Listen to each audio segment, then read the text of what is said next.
ബയോളജിയുടെ online ക്ലാസ്സിലേക്ക് എല്ലാവർക്കും സ്വാഗതം. നമ്മൾ ബയോളജി 9ാം ക്ലാസ്സിലെ ബയോളജിയിലെ 6ാമത്തെ ചാപ്റ്ററിൻ്റെ ഫസ്റ്റ് പീരീഡ് കഴിഞ്ഞ ക്ലാസ്സിൽ കംപ്ലീറ്റ് ചെയ്തതാണ്. ഇന്ന് നമ്മൾ അതിൻ്റെ സെക്കൻഡ് പീരീഡിലേക്ക് വരികയാണ്. നമ്മൾ ഫസ്റ്റ് പീരീഡ് നമ്മൾ ഡിസ്കസ് ചെയ്തത് മൂവ്മെൻറ്റുകളെ കുറിച്ചാണ്. ലാസ്റ്റ് ഭാഗത്ത് നമ്മൾ ഡിസ്കസ് ചെയ്തു മൂവ്മെൻറ്റുകളെ സഹായിക്കുന്ന മസിലുകളെ കുറിച്ച്. ഓർമ്മയുണ്ടല്ലോ അല്ലേ? 3 ടൈപ്പ് മസിൽസ് ഉണ്ടായിരുന്നു. ഏതൊക്കെയായിരുന്നു? Involuntary, voluntary, cardiac. അപ്പോൾ അത് നമ്മൾ ഡീറ്റെയിലായിട്ട് കഴിഞ്ഞ ക്ലാസ്സിൽ ഡിസ്കസ് ചെയ്തു. ഏകദേശം 600ഓളം മസിലുകൾ മനുഷ്യ ശരീരത്തിൽ ഉണ്ടാവുമെന്ന് പഠിച്ചു. അപ്പോൾ മസിലുമായി ബന്ധപ്പെട്ട ഒരൊറ്റ കാര്യം നമ്മൾ കഴിഞ്ഞ ക്ലാസ്സിൻ്റെ ബാക്കി ഇവിടെ ഡിസ്കസ് ചെയ്യണം. അത് മാത്രമാണ് നമുക്ക് മസിലുമായി റിലേറ്റഡ് പഠിക്കാനുള്ള ഒന്ന്. മസിൽ ഫാറ്റീഗ് എന്ന് പറഞ്ഞൊരു സാധനം. ഓക്കെ, അപ്പോൾ ഈ മസിൽ ഫാറ്റീഗ് നിങ്ങൾ ചെറിയ ക്ലാസ്സിൽ പഠിച്ചൊരു സാധനമാണ്. മസിൽ ഫാറ്റീഗ് ചെറിയ ക്ലാസ്സിൽ ഈ വർഷം തന്നെ, ഈ വർഷം 4ാമത്തെ ചാപ്റ്ററും പഠിച്ചിട്ടുണ്ട്. അതുപോലെ ചെറിയ ക്ലാസ്സിലും പഠിച്ചാണ് മസിൽ ഫാറ്റീഗ്. അപ്പോൾ എന്താണ് മസിൽ ഫാറ്റീഗ് എന്ന് വെച്ചാൽ ഇത്രേ ഉള്ളൂ. നമുക്കറിയാം, നമ്മുടെ ബോഡിയിലെ എല്ലാ സെല്ലുകൾക്കും പ്രവർത്തിക്കണമെങ്കിൽ എനർജി വേണം. വേണ്ടേ? വേണം അല്ലേ?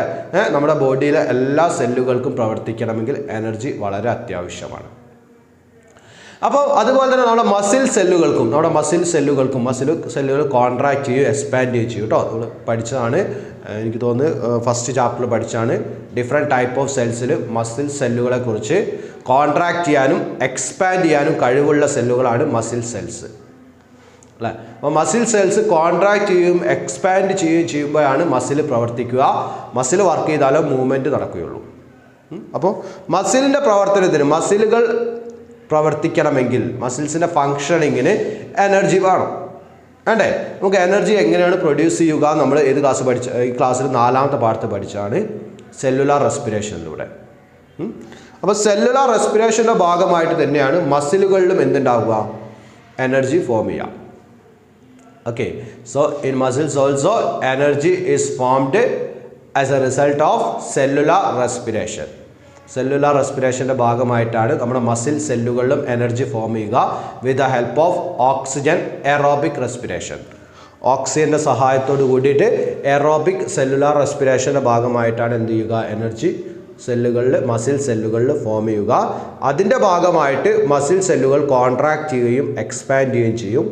അപ്പോഴാണ് എന്ത് ചെയ്യുക? നമുക്ക് മസിലുകൾ വർക്ക് ചെയ്യുക. പക്ഷേ നമ്മൾ കണ്ടിന്യൂസ് ആയിട്ട് വർക്ക് ചെയ്താൽ, നമ്മൾ കണ്ടിന്യൂസ് ആയിട്ട് എന്തെങ്കിലും വർക്ക് ചെയ്ത് കഴിഞ്ഞാൽ, അത് സ്റ്റേണസ് ആയിട്ട് നമ്മൾ എക്സസൈസ് ചെയ്താൽ, നമ്മൾ എന്തെങ്കിലും എക്സസൈസോ നമ്മൾ കണ്ടിന്യൂസ് എൻ്റെ വർക്കൊക്കെ ചെയ്ത് കഴിഞ്ഞാൽ നമ്മുടെ ബോഡിയിൽ ഓക്സിജൻ്റെ ഡെഫിഷ്യൻസി ഉണ്ടാവും. സ്വാഭാവികമാണ് അല്ലേ? നമ്മുടെ ബോഡിയിൽ ഓക്സിജൻ്റെ കുറവുണ്ടാവും. നമ്മൾ കണ്ടിന്യൂസ് വർക്ക് ചെയ്ത് കഴിഞ്ഞാൽ നമ്മുടെ ബോഡിയിൽ ഓക്സിജൻ്റെ കുറവുണ്ടാവും. The deficiency of oxygen created in our body.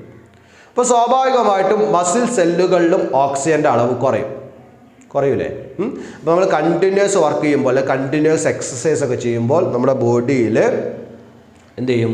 ബോഡിയിൽ ഓക്സിജൻ്റെ അളവ് കുറയും. ഓക്സിജൻ്റെ അളവ് കുറയുമ്പോൾ സ്വാഭാവികമായിട്ടും നമ്മുടെ മസിൽ സെല്ലുകളിലും ഓക്സിജൻ എത്തില്ല. ഓക്സിജൻ എത്താതിരിക്കുമ്പോൾ അവിടെ എന്ത് സംഭവിക്കും? അവിടെ എനർജി പ്രൊഡക്ഷൻ കുറയും. കാരണം എനർജി പ്രൊഡ്യൂസ് ചെയ്യണമെങ്കിൽ അവിടെ എന്ത് വേണം? ഓക്സിജൻ വേണം. അപ്പോൾ നമ്മുടെ മസിൽ സെല്ലുകളിൽ എനർജിയുടെ പ്രൊഡക്ഷൻ കുറയും. അപ്പോൾ എനർജിയുടെ പ്രൊഡക്ഷൻ കുറഞ്ഞാൽ പറ്റുമോ അല്ലേ? മസിൽ വർക്ക് ചെയ്യണം. അപ്പോൾ മസിൽ എന്ത് ചെയ്യും? എനർജി പ്രൊഡ്യൂസ് ചെയ്യാൻ വേണ്ടി അനേറോബിക് റെസ്പിറേഷൻ നടത്തും. അനേറോബിക് റെസ്പിറേഷൻ നമ്മൾ 4th ചാപ്റ്ററിൽ പഠിച്ചതാണ്. The energy production without oxygen. Oxygen ഇല്ലാതെ ഉള്ള റെസ്പിറേഷൻ ആണ്, അല്ലെങ്കിൽ ഓക്സിജൻ ഇല്ലാതെ ഉള്ള എനർജി പ്രൊഡക്ഷനാണ് എന്ത്? Anaerobic respiration. അപ്പോൾ നമ്മുടെ ബോഡിയിൽ ഓക്സിജൻ കുറയുമ്പോൾ മസിൽ സെൽ എന്ത് ചെയ്യും? എനർജി പ്രൊഡക്ഷന് വേണ്ടിയിട്ട് അനേറോബിക് റെസ്പിറേഷൻ നടത്തും. അപ്പോൾ നമ്മുടെ ബോഡിയിൽ മസിൽ സെല്ലുകളിൽ അനേറോബിക് റെസ്പിറേഷൻ നടത്തുമ്പോൾ അവിടെ എന്ത് സംഭവിക്കും? അവിടെ ലാക്റ്റിക് ആസിഡ് ഫോം ചെയ്യും. അപ്പോൾ നമ്മുടെ മസിൽ സെല്ലുകളിൽ ഓക്സിജൻ കുറയുമ്പോൾ എനർജി പ്രൊഡക്ഷൻ കുറയും. ആ എനർജി പ്രൊഡക്ഷൻ കുറയുമ്പോൾ മസിൽ സെല്ലുകൾ എനർജി പ്രൊഡക്ഷന് വേണ്ടിയിട്ട് അനേറോബിക് റെസ്പിറേഷൻ നടത്തും. അനേറോബിക് റെസ്പിറേഷനിൽ എൻഗേജ്ഡ് ആകുമ്പോൾ സ്വാഭാവികമായിട്ടും അവിടെ എന്ത് ചെയ്യും? അവിടെ ലാക്റ്റിക് ആസിഡ് ഫോം ചെയ്യും. അനേറോബിക് റെസ്പിറേഷൻ്റെ ഭാഗമായിട്ട് ലാക്റ്റിക് ആസിഡ് ഫോം ചെയ്യുന്നത് നമ്മൾ 4th ചാപ്റ്ററിൽ പഠിച്ചാണ് അല്ലേ? അപ്പോൾ അത്തരത്തിൽ ലാക്റ്റിക് ആസിഡ് അവിടെ ഫോം ചെയ്യുമ്പോൾ നമ്മുടെ മസിൽ സെല്ലുകളിൽ എന്ത് ചെയ്യും? അസിഡിറ്റി കൂടും. ഓക്കെ, അവിടെ അനേറോബിക് റെസ്പിറേഷൻ്റെ ഭാഗമായിട്ട് ലാക്റ്റിക് ആസിഡ് ഫോം ചെയ്യുമ്പോൾ അവിടെ എന്തുണ്ടാവും? അവിടെ അസിഡിറ്റി കൂടും. അസിഡിറ്റി കൂടുമ്പോൾ മസിൽ കോൺട്രാക്ഷനുമായി ബന്ധപ്പെട്ട ചില എൻസൈമുകളുടെ ആക്ഷൻ്റെ സ്പീഡ് കുറയും. ആക്ഷൻ സ്ലോ ഡൗൺ ചെയ്യും. ഓക്കെ, എന്താ പറഞ്ഞത്? മസിൽ കോൺട്രാക്ട് ചെയ്യണമെങ്കിൽ അവിടെ ചില എൻസൈമുകൾ വേണം. ആ എൻസൈമുകളുടെ ആക്ഷൻ ഡൗൺ ചെയ്യും, സ്ലോ ഡൗൺ ചെയ്യും. എപ്പം? സെല്ലുകളിൽ അസിഡിറ്റി കൂടുമ്പോൾ. ഓക്കെ, അപ്പോൾ പറഞ്ഞത്രേ ഉള്ളൂ. നമ്മുടെ മസിൽ സെല്ലുകളിൽ ഓക്സിജൻ്റെ ഡെഫിഷ്യൻസി വരുമ്പോൾ എനർജി പ്രൊഡക്ഷന് വേണ്ടി അനേറോബിക് റെസ്പിറേഷൻ നടത്തും. അനേറോബിക് റെസ്പിറേഷൻ നടത്തുമ്പോൾ അവിടെ എന്ത് സംഭവിക്കും? അവിടെ അനേറോബിക് റെസ്പിറേഷൻ നടത്തുമ്പോൾ അവിടെ ലാക്റ്റിക് ആസിഡ് ഫോം ചെയ്യും. ലാക്റ്റിക് ആസിഡ് ഫോം ചെയ്യുമ്പോൾ അവിടുത്തെ അസിഡിറ്റി കൂടും. അസിഡിറ്റി കൂടുമ്പോൾ മസിൽ കോൺട്രാക്ഷനുമായി ബന്ധപ്പെട്ട ചില എൻസൈമുകളുടെ ആക്ഷൻ സ്ലോ ഡൗൺ ചെയ്യും. ആ സ്ലോ ഡൗൺ ചെയ്ത് എന്ത് ചെയ്യും?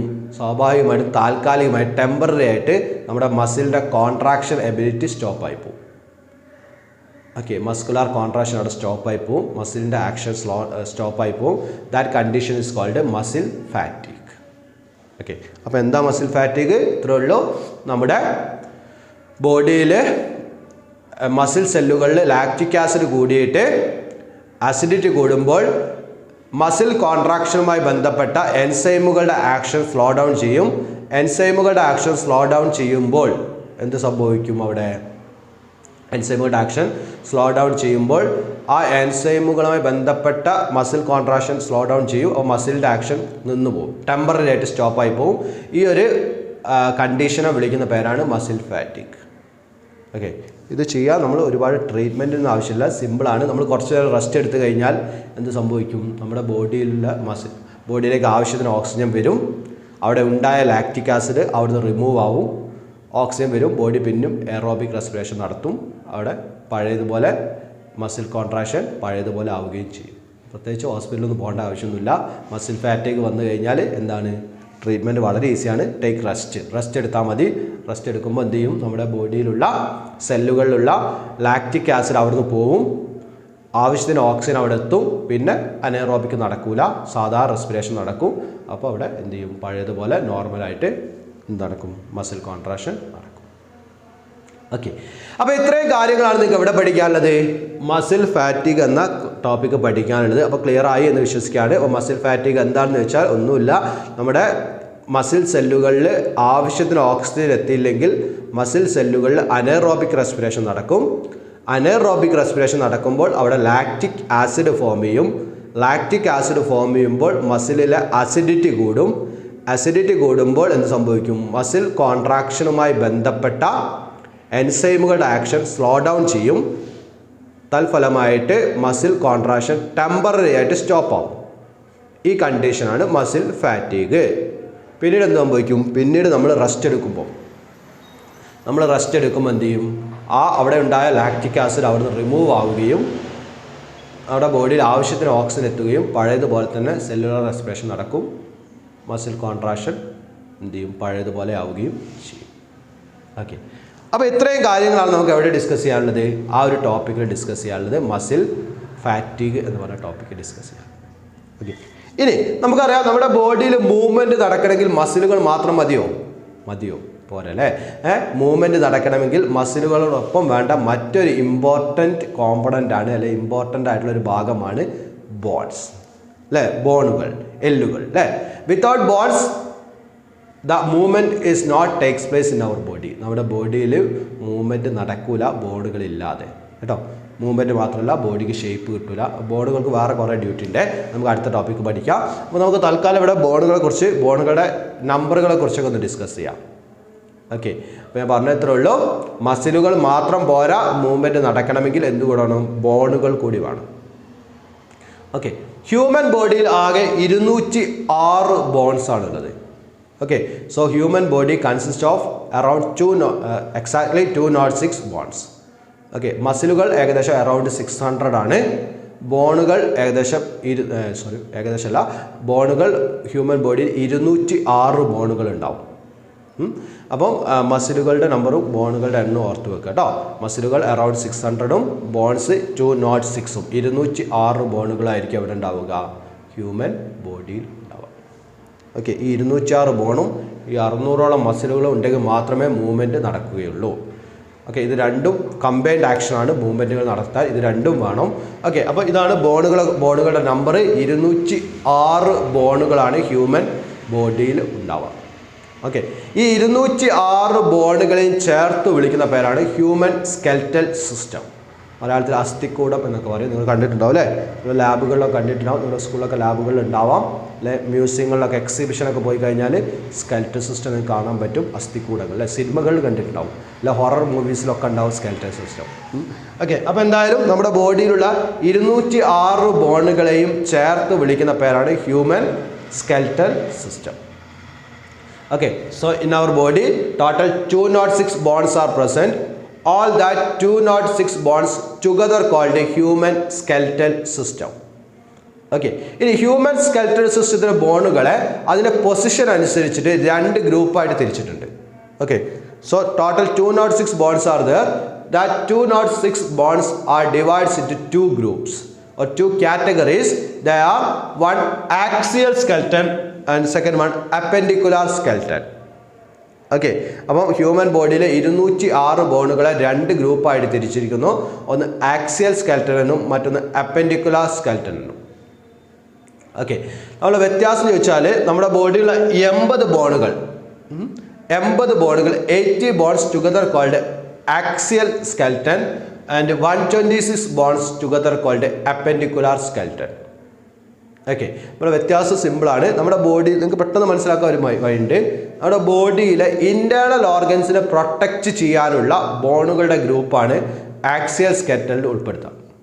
Okay, so the axial skeleton include the 80 bones which helps in the protection of internal organs. നമ്മുടെ ഇൻറ്റേർണൽ ഓർഗൻസിനെ പ്രൊട്ടക്റ്റ് ചെയ്യാൻ സഹായിക്കുന്ന 80 ബോൺസിൻ്റെ ഗ്രൂപ്പാണ് ആക്സിയൽ സ്കെൽറ്റൻ. ഓക്കെ, ക്ലിയർ ആണല്ലോ? എന്താണ് ആക്സിയൽ സ്കെൽറ്റൻ എന്ന് ക്ലിയർ അല്ലേ? ഓക്കെ, ഇനി അപ്പെൻഡിക്കുലർ സ്കെൽറ്റൻ എന്ന് പറഞ്ഞാൽ നമ്മുടെ ബോഡിയിലെ 126 ബോണുകളുടെ ഗ്രൂപ്പാണ്. All these bones are helps in body movement. Okay, അപ്പോൾ ഇൻറ്റേർണൽ ഓർഗൻസിനെ പ്രൊട്ടക്റ്റ് ചെയ്യാൻ സഹായിക്കുന്ന 80 ബോണുകൾ ചേരുന്നതാണ് ആക്സിയൽ സ്കെൽറ്റൻ. ബോഡി മൂവ്മെൻറ്റിന് സഹായിക്കുന്ന 126 ബോൺസ് ചേരുന്നതാണ് ഇത് അപ്പെൻഡിക്കുലാർ സ്കെൽറ്റൻ. ഓക്കെ, അപ്പോൾ നമ്മൾ ഹ്യൂമൻ സ്കെൽറ്റനെ 2 ഗ്രൂപ്പായിട്ട് തിരിക്കുന്നു. ആക്സിയൽ സ്കെൽറ്റൻ എന്നും അപ്പെൻഡിക്കുലാർ സ്കെൽറ്റൻ എന്നും. ഓക്കെ, ആ 206 ഇൻറ്റേർണൽ ഓർഗൻസിനെ പ്രൊട്ടക്റ്റ് ചെയ്യാൻ സഹായിക്കുന്ന 80 ബോൺസ് ചേരുന്നതാണ് ആക്സിയൽ സ്കെൽറ്റൻ. ബോഡി മൂവ്മെൻറ്റിന് സഹായിക്കുന്ന 126 ബോൺസ് ചേരുന്നതാണ് ഇത് അപ്പെൻഡിക്കുലാർ സ്കെൽറ്റൻ. ഓക്കെ, ഇനി ആക്സിയൽ സ്കെൽറ്റൻ്റെ എക്സാമ്പിൾ നോക്കാം, അപ്പെൻഡിക്കുലാർ സ്കെൽറ്റൻ്റെ എക്സാമ്പിൾ നോക്കാം. അത് ആദ്യം നമുക്ക് നോക്കാനുള്ള ആക്സിയൽ സ്കെൽറ്റൻ്റെ എക്സാമ്പിളാണ്. ഓക്കെ, ഞാൻ പറഞ്ഞു ഇൻറ്റേർണൽ ഓർഗൻസിനെ പ്രൊട്ടക്റ്റ് ചെയ്യാൻ സഹായിക്കുന്ന ബോണുകളുടെ ഗ്രൂപ്പാണ് ആക്സിയൽ സ്കെൽറ്റൻ വരിക. അതിൽ ഒന്നാണ് സ്കള്ള്, തലയോട് അല്ലേ? അത് ഏത് ഇൻറ്റേർണൽ ഓർഗനെ പ്രൊട്ടക്റ്റ് ചെയ്യാനാ? ഏതാണ്? കറക്റ്റ്, ബ്രെയിൻ അല്ലേ? ബ്രെയിനിനെ പ്രൊട്ടക്റ്റ് ചെയ്യാൻ സഹായിക്കുന്ന 29 ബോൺസ്. ഓക്കെ, ബ്രെയിനിനെ പ്രൊട്ടക്റ്റ് ചെയ്യാൻ സഹായിക്കുന്ന 29 ബോണുകൾ ചേരുന്നതാണ് സ്കള്ള്. ഓക്കെ, അപ്പോൾ ആക്സിയൽ സ്കെൽറ്റൻ്റെ ഫസ്റ്റ് പാർട്ടാണ് skull. Skull includes 29 bones. Okay, 29 axial സ്കെൽറ്റനിൽ മൊത്തം 80 ബോൺ ഉണ്ട്. അതിൽ 29 ബോൺ ചേരുന്നതാണ് skull. Skull helps to protect brain. ബ്രെയിനിനെ പ്രൊട്ടക്റ്റ് ചെയ്യാൻ സഹായിക്കുന്ന 29 ബോണുകളുടെ ഗ്രൂപ്പാണ് സ്കള്ള്.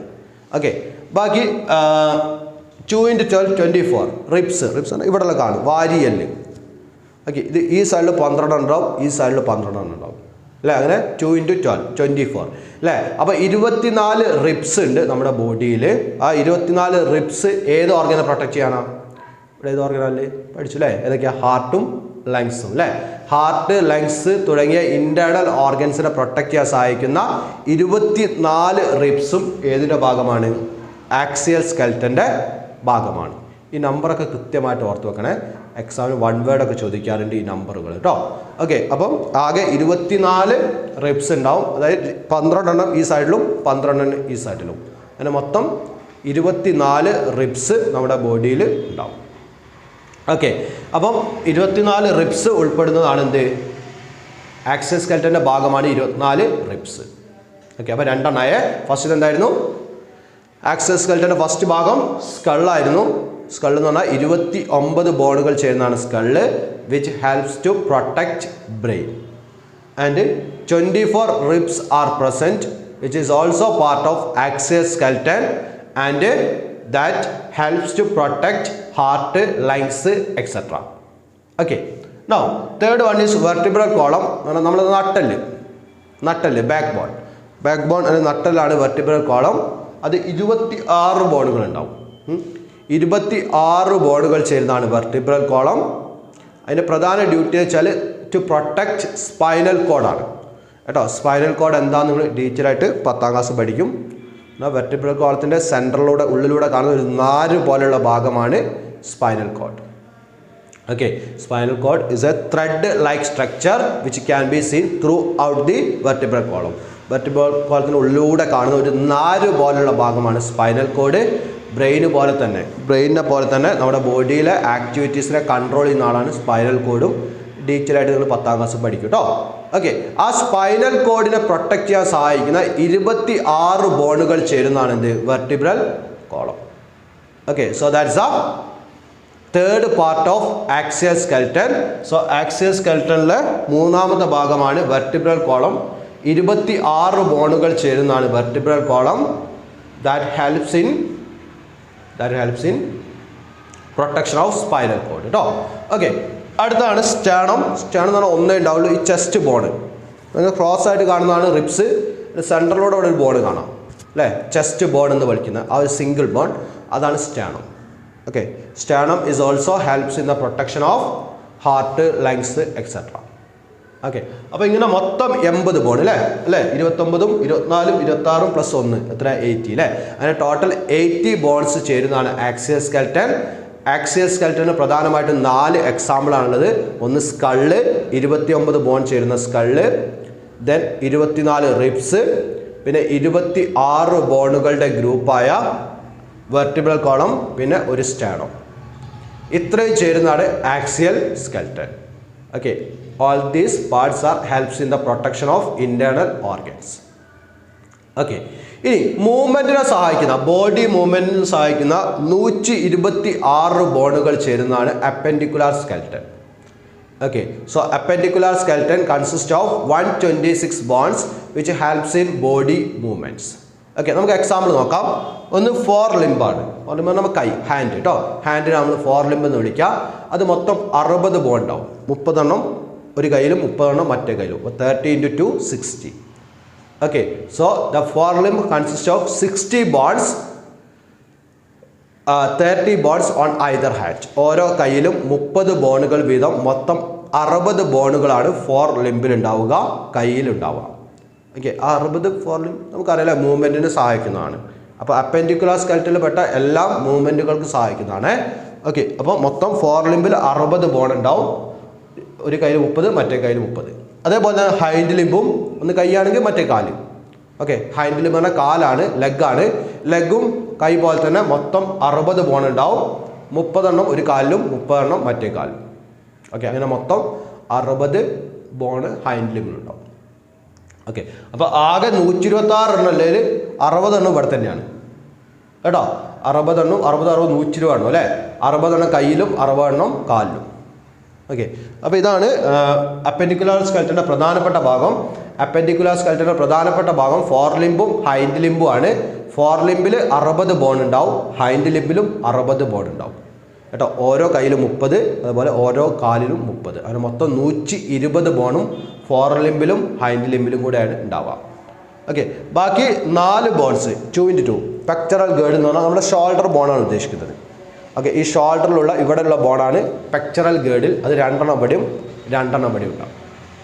ഓക്കെ, അപ്പോൾ അതാണ് അടുത്ത example. Pectoral girdle is the bone which present on the shoulder. Okay, 2 എണ്ണം റൈറ്റ് സൈഡും 2 എണ്ണം ലെഫ്റ്റ് സൈഡിലും ഉണ്ടാവും. അതിന് ടോട്ടൽ 4 ബോൺസ് ആണ് പെക്ടറൽ ഗേർഡിൻ്റെ ഗ്രൂപ്പിൽ വരിക. ഓക്കെ, ദെൻ പെൽവിക് ഗേർഡിൽ എന്നാൽ ഹിപ്പ് ബോൺ, ഊരയിലുള്ള ബോൺ. ഓക്കെ, അത് 2 എണ്ണം ഉണ്ടാവും, ഒന്ന് റൈറ്റ് സൈഡും ഒന്ന് ലെഫ്റ്റ് സൈഡും. ഓക്കെ, അങ്ങനെ 2 പെൽവിക് ഗേർഡിലും. അങ്ങനെ മൊത്തം 126 ബോൺസ് ആണ് അപ്പെൻഡിക്കുലർ സ്കെൽറ്റൻ്റെ ഭാഗമായിട്ട് വരിക. 60 എണ്ണം ഫോർ ലിംബിൽ, 60 എണ്ണം ഹൈൻഡ് ലിംബിൽ, 4 എണ്ണം പെക്ടറൽ ഗേർഡിൽ, 2 എണ്ണം ഇവിടെയും 2 എണ്ണം ഇവിടെയും. പിന്നെ 2 എണ്ണം പെൽവിക് ഗേർഡിലും, 1 എണ്ണം റൈറ്റും 1 എണ്ണം ലെഫ്റ്റും. അങ്ങനെ മൊത്തം 126 ബോണുകൾ ചേരുന്നതാണ് എന്ത് നമ്മുടെ അപ്പെൻഡിക്കുലാർ സ്കെൽട്ടൻ. ഓക്കെ, ഇത് തന്നെ നമ്മുടെ ബോഡിയിലെ ഏറ്റവും വലിയ ബോണും ഏറ്റവും ചെറിയ ബോണും നിങ്ങൾക്ക് അറിയാം. ഇത് സ്ഥിരം വരുന്ന കൺഫ്യൂഷനാണ്. ബോഡിയിലെ ഏറ്റവും വലിയ ബോൺ ചോദിച്ചാൽ നിങ്ങൾ ഏത് എഴുതും? വെർട്ടിബ്രൽ കോൾ എഴുതും, നട്ടല് എഴുതും. പക്ഷെ തെറ്റല്ലേ, സിംഗിൾ ബോണാണോ? വെർട്ടിബ്രൽ കോൾ എന്ന് പറഞ്ഞാൽ 26 ബോണുകളുടെ ഗ്രൂപ്പാണ്. അതല്ല ഏറ്റവും വലുത്. ഏറ്റവും വലിയ ബോൺ ഏതാ? നമ്മളെ തൈ ബോണാണ്. തുടയലാണ് നമ്മുടെ ബോഡിയിലെ ഏറ്റവും വലിയ ബോൺ. ഏറ്റവും ചെറുത് ഇയറിലുള്ള ബോണാണ്. സ്റ്റേപ്പിയസ് എന്നാണ് അതിൻ്റെ പേര്. ഓക്കെ, അപ്പോൾ ഏറ്റവും വലിയ ബോണ് തുടയിലുള്ള തൈ ബോണും ഏറ്റവും ചെറുത് ഇയറിലുള്ള സ്റ്റേപ്പിയസ് എന്ന ബോണുമാണ്. സ്ഥിരമായിട്ട് വരുന്നൊരു കൺഫ്യൂഷനാണ് കേട്ടോ അത്. ഏറ്റവും വലിയ ബോൺ ചോദിച്ചാൽ പെട്ടെന്ന് വിളിച്ച് പറയും നട്ടല് എന്ന്, വെർട്ടിബ്രൽ കോളം എന്ന്. പക്ഷേ വെർട്ടിബ്രൽ കോളം അല്ല ഏറ്റവും വലിയ ബോൺ. വെർട്ടിബ്രൽ കോളം എന്ന് പറഞ്ഞാൽ 26 ബോണിൻ്റെ ഗ്രൂപ്പാണ്. ഓക്കെ, സിംഗിൾ ബോൺ, ഏറ്റവും വലിയ സിംഗിൾ ബോൺ തൈ ബോണാണ്. ഏറ്റവും ചെറിയ ബോൺ ഏതുമാണ്? നമ്മുടെ ഇയറിലുള്ള സ്റ്റേപ്പിയസ് എന്ന ബോണാണ്. ഓക്കെ, അപ്പോൾ ഇത്രയും കാര്യങ്ങളാണ് നമുക്കിന്ന് ഡിസ്കസ് ചെയ്യാനുള്ളത്. അപ്പോൾ നമ്മൾ എന്തൊക്കെയാണ് പറഞ്ഞത്? മസിൽ ഫാറ്റിങ്ങിനെ കുറിച്ച് പറഞ്ഞു, പിന്നെ ഹ്യൂമൻ സ്കെൽട്ടനെ കുറിച്ച് പറഞ്ഞു. ഹ്യൂമൻ സ്കെൽട്ടനിൽ മൊത്തം 206 ബോണുകൾ ഉണ്ടെന്ന് പറഞ്ഞു. അത് നമ്മൾ 2 ഗ്രൂപ്പ് ആക്കുന്നു. 80 ബോണുകളെ ആക്സിയൽ സ്കെൽട്ടനിലും 126 ബോണുകളെ അപ്പെൻഡിക്കുലാർ സ്കെൽട്ടനിലും ഉൾപ്പെടുത്തി. ഇന്റേണൽ ഓർഗൻസിനെ പ്രൊട്ടക്ട് ചെയ്യുന്ന ബോൺസാണ് ആക്സിയൽ സ്കെൽട്ടൻ്റെ ഭാഗമായിട്ട് വരിക. അതിൽ 29 ഉൾക്കൊള്ളുന്ന സ്കള്ള് ബ്രെയിനിനെ പ്രൊട്ടക്ട് ചെയ്യും. 24 വരുന്ന റിബ്സും 1 വരുന്ന സ്റ്റേണവും ഹാർട്ടിനെയും ലങ്സിനെയും പ്രൊട്ടക്ട് ചെയ്യും. 26 വരുന്ന വെർട്ടിബ്രൽ കോളം ഏതിനെ പ്രൊട്ടക്ട് ചെയ്യും? നമ്മുടെ സ്പൈനൽ കോഡിനെ പ്രൊട്ടക്ട് ചെയ്യും. പിന്നെ മൂവ്മെൻറ്റിനെ സഹായിക്കുന്ന 126 ബോണുകൾ ചേരുന്നതാണ് അപ്പെൻഡിക്കുലാർ സ്കെൽട്ടൻ. അതിൽ 60 കാലിലും കയ്യിലുമാണ് ഉണ്ടാവുക. 60 കയ്യിലും 60 കാലിലും. പിന്നെ 4 ഫ്ലെക്ചറൽ ഗേർഡിലും 2 പെൽവിക് ഗേർഡിലും. ഇത്രയും കാര്യങ്ങളാണ് നമുക്ക് ബോണുകളെ കുറിച്ച് ഇവിടെ ഡിസ്കസ് ചെയ്യാനുള്ളത്, സ്കെൽറ്റൽ സിസ്റ്റത്തെ കുറിച്ച് ഡിസ്കസ് ചെയ്യാനുള്ളത്. അപ്പോൾ ഇന്നെടുത്ത കാര്യങ്ങളൊക്കെ മനസ്സിലായിട്ടുണ്ടാവും എന്ന് വിശ്വസിക്കുകയാണ്. നമുക്ക് എന്ത് ചെയ്യാം? ഇതിൻ്റെ ബാക്കിയുള്ള കാര്യങ്ങളൊക്കെ ആയിട്ട് നമുക്ക് എന്ത് ചെയ്യാം? അടുത്ത ക്ലാസ്സിൽ വീണ്ടും കാണാം. സോ അതുവരെ ബൈ.